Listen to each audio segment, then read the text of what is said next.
Well, now that you've heard why communication is so important in children, let's talk about the 5 different ways that children can develop those communication skills.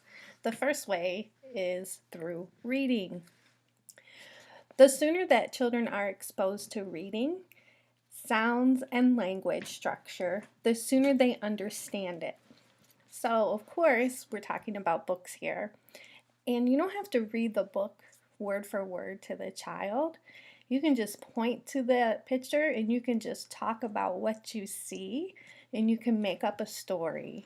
Because by doing that, it's going to build and strengthen their receptive and expressive language skills. So that brings back a lot of memories when I was a little kid and we used to go to the library and listen to one of the people on staff tell us stories, and they were so expressive and how they told those stories, and they would use motions and tone inflection, and they would change their volume and their pitch.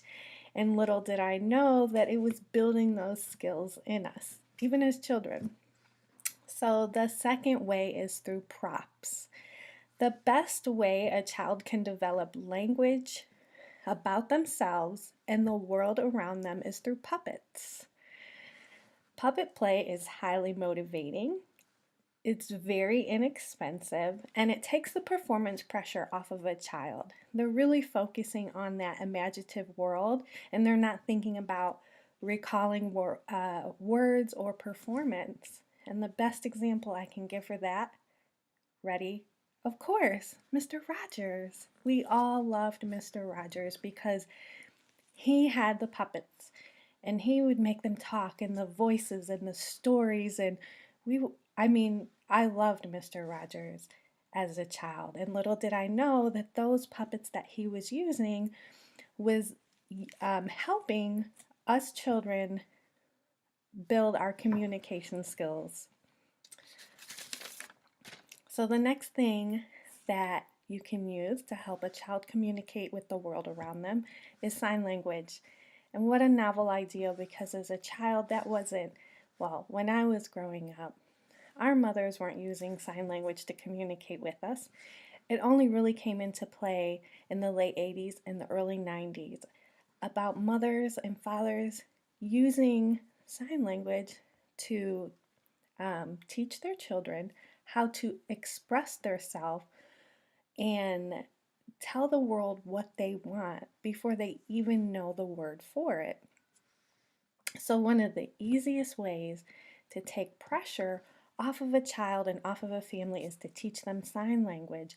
It relieves the pressure of a mother trying to figure out what that child needs, or a father trying to figure out, what is my child saying? What are they trying to get through to me? So talk about relief and ease, not only for the parent, but for the child. It's proven that a child who is taught sign language has an IQ that is 12 points higher by the time they're even 8 years old than the average 8-year-old. Also, kids who are taught sign language at an early age, they have higher language scores in general all throughout life. Okay, so now let's talk about music. Who doesn't love music? Music contains rhymes and rhythm skills that help children with speech and literacy development. Well, what I can think of there is cartoons. When we were little, the cartoons used to come on TV, or the Muppets. I love the Muppets or Sesame Street, and I still get excited thinking about it.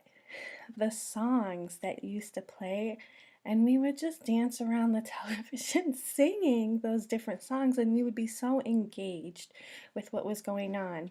So another great opportunity is through songs to build those literacy skills early in life with children.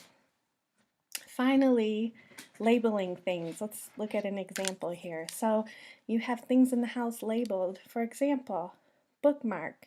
You can label this, or book. You can label the book. Or you can have a big bin of shoes or pots and pans, and you can label those things for the child to see. And what's happening is they're making an association with that word, and that object. So that's another great way to learn things. I remember in kindergarten, everything was labeled in our classroom. So now you see that I've talked about 5 different ways that a child can learn to communicate. Learn through labeling things, music, sign language, reading, and of course, props. Well, now that you know all about that, let's go on to our conclusion and a powerful call to action.